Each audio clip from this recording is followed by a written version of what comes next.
sommes entretenus avec Alan Decreil qui arrive de région parisienne et s'est établi depuis une dizaine d'années en Dordogne, où la passion de l'observation de la nature et de l'environnement rural lui occupe désormais son temps libre. Nous l'avons donc rencontré ce mercredi 25 juin pour échanger autour de son livre illustré « Incursion chez le très petit peuple », un carnet de voyage au cœur d'un autre monde. Rencontre. Alan, quel est l'univers de ton livre et du monde dans lequel tu veux nous plonger ? Il y a tout cet environnement qui est celui un peu de la Dordogne, et ce qu'il y a de différent, c'est qu'il y a dans ce monde un peuple très petit qui vit, d'où le nom Incursion chez le très petit peuple. En gros, c'est des humanoïdes de 2 cm de haut, à peu près, la taille d'une noisette, qui sont assez semblables à des êtres humains. Ils sont un petit peu plus trapus et ils ont 4 doigts de pied. Ça n'a aucune espèce d'importance, mais c'est quand même important de le mentionner.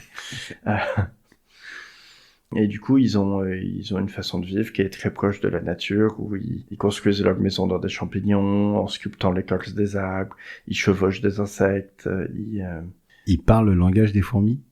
Ils communiquent avec leur environnement d'une manière ou d'une autre. Ok. Vu qu'ils vivent en rapport avec eux, et puis au niveau des prédateurs, ils en ont pas vraiment.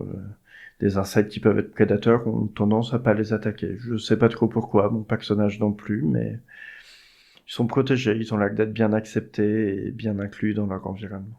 Un mystérieux narrateur. Pourquoi mystérieux ? Eh ben parce que c'est Oka et qu'il voyage entre les mondes. Et qu'on en apprend assez peu sur lui. Il est toujours là en toile de fond, vu que c'est lui qui raconte. C'est lui qui montre, et on sait pas vraiment son passé. Il le dit pas trop encore pour l'instant. Ok. Il le garde secret, visiblement. Il a vécu des choses pas toujours simples. Et il essaie de s'en détacher. Et il essaie, comme le lecteur, au final, comme moi, quand je l'ai écrit, de s'émerveiller de ce qu'il vit sur le moment, des photos, de la rencontre avec ce petit peuple et de leur nouvelle façon de penser pour lui réfléchir sur la sienne. Ce livre, est-il pour tout public ou il a plutôt destination d'enfants ou de jeunesse, d'ados ? Alors moi, je le considère comme tout public, parce qu'il n'y a pas d'âge pour rêver, il n'y a pas d'âge pour s'émerveiller, pour voir des choses et arrêter d'être dans un monde trop sérieux des fois, enfin trop brut. Après, il touchera peut-être plus les enfants parce que du coup, il y a quand même des images très colorées, il y a une envie de partager de l'émerveillement et de la fraîcheur. Et après, du coup, dans ma façon d'écrire, en fait, j'ai pas simplifié les termes. Ok. Donc des fois, il y a des termes qui sont pas forcément très accessibles en lecture autonome pour les enfants de moins de 12 ans. Donc je le conseille en lecture autonome pour des jeunes ados de plus de 12 ans, et en lecture accompagnée en histoire du soir pour des enfants plus petits aussi, quoi. Et également, j'ai fait en sorte que ce livre soit aussi un éveil à la réflexion sur soi.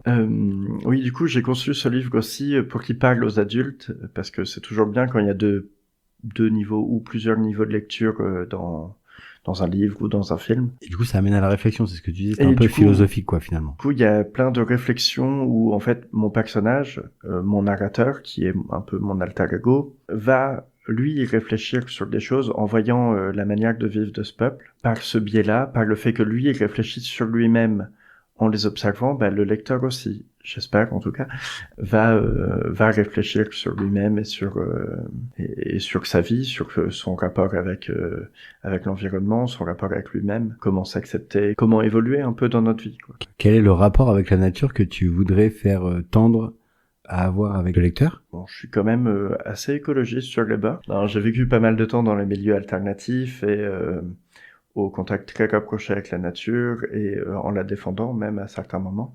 Et dans le monde actuel où on va dire que la nature n'est pas forcément la priorité de tout le monde, c'est bien de pouvoir la défendre, et pour la défendre, il faut la connaître. Et du coup, c'est pour ça aussi que, en plus de ce petit peuple qui vit dans cet environnement préservé, j'ai également dessiné des aquarelles naturalistes de plantes ou d'insectes qu'on peut trouver sur les images principales. Okay. Avec des explications et des anecdotes pour en apprendre plus sur l'environnement, sur ce qui nous entoure et sur ces petites bêtes qu'on voit pas et qu'on connaît pas forcément. Moi, le premier. Il y a plein d'insectes qu'on ne connaît pas du tout On connaît les plus connus, on connaît les fourmis, on connaît les araignées, encore on peut pas dire les espèces qui ne sont pas des insectes d'ailleurs. On connaît des scarabées, mais si, cite-moi un nom de scarabée. Pour un capricorne, non? C'est Un pas... capricorne, c'est une forme de scarabée qu'on retrouve dans le livre aussi du coup, qui est Ok. en voie de disparition. Ouais, dans la vraie vie, tu veux dire? Dans la vraie vie, ouais. Ou là aussi, j'ai fait une publication il y a quelques jours sur la campagne Ulule avec le Lucan Cerf-Volant, parce qu'il y en a un qui est arrivé chez moi, et ça tombe bien vu que je l'ai dans le livre aussi. Et du coup, c'est le plus gros scarabée d'Europe, qui est assez impressionnant. Il fait la taille de la paume d'une main. Il fait jusqu'à 8-9 cm. Du coup, je le décris dans les... Je donne des anecdotes sur lui, justement pour arrêter d'avoir peur de ces insectes, comme la plupart des gens. Moi, le premier sur certains, et il y a un certain temps aussi. Ton rapport a évolué, tu veux dire? Mon rapport a évolué avec les Ouais. insectes, oui. À Ouais. force de les dessiner et d'apprendre à les connaître, oui, on n'a pas cette peur de xénophobie, en fait. La peur de l'étranger, c'est aussi ça, la peur de l'étrange, la peur de l'insecte qui est bizarre. Quand on apprend à le connaître, on l'a plus. C'est un peu un livre engagé, finalement, pour enfants, pour adultes, subtilement, mais qui a des valeurs quand même profondément humanistes. Oui, tout à fait. Enfin, c'est comme ça que je l'ai conçu, en tout cas. C'est un livre où on n'est pas simplement spectateur, c'est pas simplement du divertissement. C'est une autre façon de voir les choses, et du coup, par cette façon de voir les choses, j'espère peut-être changer une ou deux consciences comme ça, par-ci, par-là, ou qui vont voir un insecte et qui vont peut-être, au lieu de le tuer, j'espère qu'ils le font déjà pas, mais qui vont le sortir dehors et même apprendre à l'observer, apprendre à aller fouiller dans les petites herbes et voir la richesse qui nous entoure et qui est encore présente et peut-être plus pour très longtemps. Qu'est-ce que c'est Ulule, Alan? Alors, Ulule, c'est une plateforme française qui existe depuis une vingtaine d'années et qui sert à financer des projets de particuliers ou de professionnels. En gros, on poste notre projet dessus. Les personnes peuvent financer le projet, et pour ma part, c'est sous forme de prévente. En fait, on peut acheter le livre avant qu'il sorte, afin que je puisse avoir les moyens pour l'imprimer, parce que ça demande quand même beaucoup de moyens. Bien sûr. Ok. Du coup, c'est ça, Ulule. Alors, c'est une plateforme qui permet de financer des projets. C'est ça. Ok. Et il y a tout type de projets. Hein. Ça va de un livre, un film. En ce moment, il y a des campagnes pour fabriquer des bombes à graines pour refleurir tout. Il y a des maisons d'édition. Il y a des pièces de théâtre. Il y a vraiment de tout ce qui touche à l'environnement, au culturel. Du coup, le titre, c'est Incursion chez les très petits peuples, carnet de voyage au cœur d'un autre monde. C'est ça. C'est ça, hein? Ok. En phase d'achèvement. Oui, le livre est quasiment fini. Ça fait 6 ans que je bosse dessus, donc ça a eu le temps de s'étoffer. Là, la mise en page est faite à 95%. Tous les textes sont écrits, sauf la conclusion qu'il faut que j'écrive très prochainement. Et les textes sont partis en relecture déjà 2 fois, donc du coup, ils sont dans leur version quasi définitive. Et toutes les images sont déjà dessinées. Et pour revenir à ce Ulule, il nous reste combien de temps histoire d'avoir ce bouquin? Alors, oui, effectivement, c'est un bon... j'ai lancé la campagne le 3 juin pour 31 jours, donc du coup, elle se termine le 5 juillet. D'accord. Il n'y a pas moyen d'avoir une rallonge? Pour l'instant, non. D'accord. Okay. Il y a jusqu'au 5 juillet, et après, il faudra que ça ait fonctionné. Ok, donc du coup, on mettra ce lien Ulule en lien de notre podcast. Combien ça va nous coûter, ce petit bouquin, cher Alan? Alors, le livre seul est à 26 €. Ok. Après, sur Ulule, juste... Donc, du coup, le livre seul est à 26 €. D'accord. Et sur Ulule, on peut choisir d'autres contreparties avec plus ou moins de choses dedans. Par exemple, la première contrepartie à 26, du coup, il y a le livre, le marque-page, le nom dans le livre, pour 44 ou 46 €, je ne sais plus. Il y a des cartes postales avec les aquarelles naturalistes en plus, et ainsi de suite. Il y a une à 75 €, une à 100 €, et il y a toujours des petits trucs en plus, un mug, des marque-pages en métal, un porte-clés, des badges, des stickers, d'autres formes d'impression. Bon, plein de choses qui se rajoutent pour nourrir un peu l'univers, et puis pour se faire plaisir aussi, parce qu'il y a plein de gens qui aiment ça, coller plein de trucs partout. Tu dessines sur papier et numériquement? Est-ce que tu veux bien nous en parler un peu? Moi, je dessine depuis, de façon un petit peu plus assidue, on va dire, depuis une quinzaine d'années. Et du coup, j'ai commencé avec l'aquarelle, parce que j'aime bien la fluidité de l'aquarelle, j'aime bien la manière où on peut texturer des choses avec l'aquarelle en rajoutant plus ou moins de pigments. Et j'ai découvert il n'y a pas si longtemps que ça, il y a 3 ans, 4 ans même, le dessin numérique, qui est un dessin qu'on utilise, qu'on fait sur PC, sur un ordinateur, avec une tablette graphique et un stylet qui va capter tous nos mouvements comme sur une feuille de papier. Cette manière de fonctionner m'a permis de beaucoup me lâcher en dessin parce que, vu que c'est sur PC, on peut revenir en arrière et on peut aller au final plus loin qu'un dessin papier parce qu'on peut décider après 50 heures, 60 heures de dessin, de modifier encore des éléments. Ce qui n'est pas toujours possible, justement avec l'aquarelle, ce qui est strictement impossible. Si on veut rajouter de la lumière à l'aquarelle, c'est compliqué si on a déjà fait de la couleur, il faut utiliser un autre médium. Alors qu'en numérique, on veut rajouter de la lumière, on peut rajouter de la lumière. On veut rajouter de la brume, ou au moins voir à quoi ça va ressembler, on peut rajouter.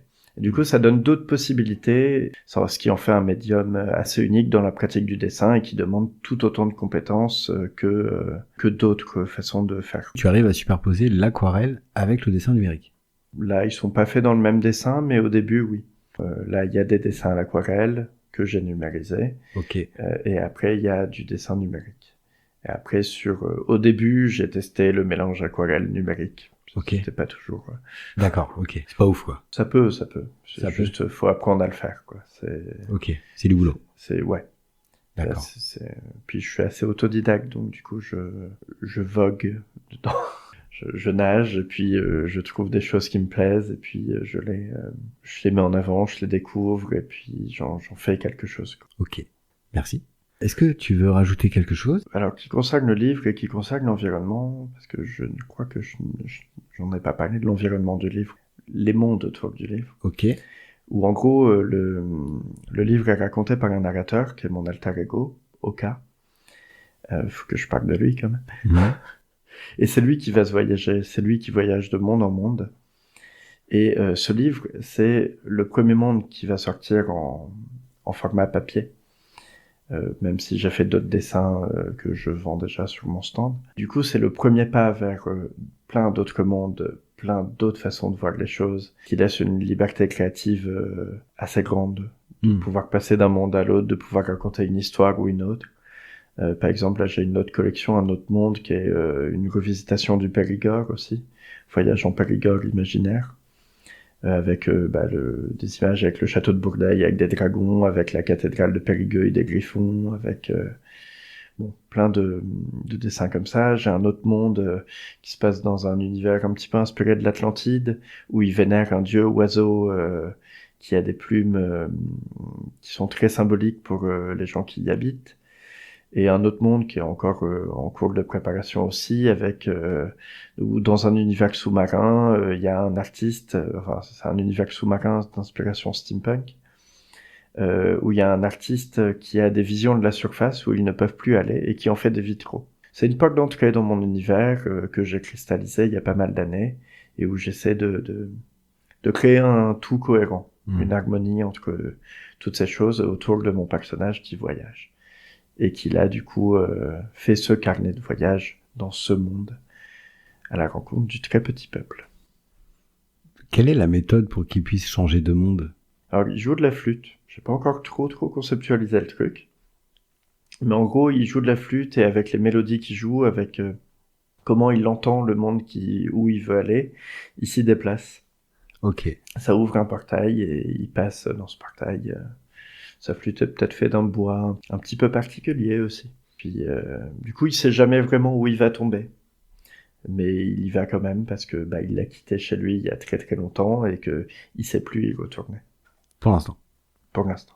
Il y retournera peut-être un jour, on verra dans un moment quand même. Okay. Je crois qu'il a encore pas mal d'aventures à vivre. J'aime bien l'environnement de la Dordogne, la beauté qu'on a dans nos paysages et dans la préservation de l'environnement qu'il y a. Je me suis inspiré de tous les insectes qu'on va retrouver, toutes les plantes qu'on va retrouver dans les images. C'est des plantes qu'on peut trouver dans nos jardins, ou dans nos forêts plutôt, ou un peu des deux. présent dans le Périgord, donc. Ouais. D'accord. Du coup, ça en fait quelque chose de très local, où ce qu'on va voir dedans, c'est pas ce qu'on peut voir quand on va se balader en forêt, s'émerveiller sur une plante, sur un insecte qu'on connaît pas, qu'on a appris à connaître dans le livre, peut-être.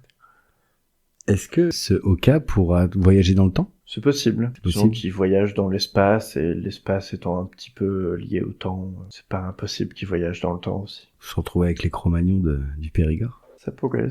Du coup, Alan, revenons-en au format papier. À quoi ressemblait ce livre? Ça va être un livre qui est au format 20 par 25 cm, parce que j'aimais bien ce format. C'est un petit peu petit, puis justement, ça fait un petit peu carnet de voyage. Il va avoir au minimum 84 pages, avec 12 chapitres dedans, donc 12 illustrations principales, une vingtaine d'aquarelles naturalistes, une couverture souple, sauf si la campagne marche très bien, auquel cas je pourrais faire évoluer le livre pour qu'il y ait une couverture solide, et peut-être des dorures dessus aussi. J'aimerais bien. Quand tout s'accélère autour de nous, il devient précieux de ralentir et d'observer. Qu'est-ce que tu as voulu dire par là? C'est un petit peu le fil conducteur que j'ai dans ma vie ou dans mes façons de faire, et dans le livre aussi, du coup, c'est que on vit dans un monde qui est pas toujours très rose, très chouette, très... Et du coup, je voyais ce livre comme une invitation à arrêter tout ça, arrêter de courir. Bon, en Dordogne, on est moins dans le métro boulot dodo, mais ça arrive quand même de stresser pour beaucoup de choses, de devoir avancer, de devoir toujours faire plus et plus vite. Et du coup, ce livre, non, c'est une invitation à s'arrêter, à se poser, et à regarder entre les feuilles et à découvrir ce qu'on va y voir, et à s'en émerveiller tout simplement, à rester calme, à rester zen. Tu me parles d'auto-édition, Alan, s'il te plaît, dis-moi en plus. Alors, il y a plusieurs manières d'éditer un livre qui sont possibles. La première, c'est ce qu'on appelle l'édition classique, où on passe par un éditeur, on envoie notre manuscrit à un éditeur, et après il va choisir ou non de lui prendre tous les risques et d'éditer. Ou il y a l'auto-édition, qui est du coup ce que je préfère et ce que je fais, où du coup je me débrouille de A à Z pour faire tout ce qui concerne le livre. Donc ça va de l'écriture, les dessins, la mise en page, le contact avec les imprimeurs, la diffusion du livre, chercher un correcteur pour faire les corrections. Tout ça, c'est moi qui le gère. Et pourquoi je suis passé par là? Parce que en fait, je suis graphiste, je suis du coup illustrateur, auteur, et du coup je maîtrise toutes les facettes de l'édition et toutes les facettes du livre. Et vu que je suis un peu perfectionniste, on n'est jamais mieux servi que par soi-même. Et c'est quelque chose auquel je tiens en fait, parce que quand tu passes par un éditeur, ok, tu passes par quelqu'un d'autre, mais du coup tu perds aussi les droits sur ton livre. Tu deviens simple. Là, j'ai envie que d'une manière ou d'une autre, ce qui va sortir m'appartienne, dans le sens où j'en ai maîtrisé tout de A à Z. Il n'y a pas un éditeur qui a dit « Ah non, je veux pas cette phrase. Ah non, je veux pas ça. » C'est mon choix, et il est comme ça, quoi. Après, effectivement, je lâcherai le bébé et il vivra sa vie. Mais ouais, j'en aurais maîtrisé tous les aspects de la création, et vu que j'ai les compétences pour le faire, autant le faire, quoi. Et en plus, financièrement, alors du coup, c'est aussi de ça, d'être indépendant. Quitte à le vendre moi-même, quitte à le faire moi-même, autant qu'un jour, je gagne aussi un petit peu, qui sait, dessus, quoi. C'est pas le but premier de faire le livre, hein, mais ça se saurait si les artistes étaient les mieux payés. Du coup, tu as la liberté totale, finalement, de... Mais du coup, ouais, c'est ça, surtout, j'ai la liberté totale, j'ai personne qui est derrière mon dos à me dire quoi faire, quoi. Et ça tombe bien, vu que c'est mes mondes et que les gens ne sont pas forcément dedans, en tout cas les éditeurs. Les lecteurs, j'espère qu'ils vont y entrer. Je pense donc, Alan, que tu es arrivé au bon endroit, parce qu'on est ici à Radio Libre en Périgord, et toi, tu as toute la liberté de ton auto-édition. Donc du coup, merci d'être venu ici. Eh merci à Radio Libre en Périgord de m'avoir accueilli. Et ce fut un plaisir, et on suivra de près tes actualités. Et tu reviens quand tu veux pour ce que tu veux. Eh ben, c'était un plaisir également. Et sur ce, je pars dans un autre monde. Ciao! Ciao!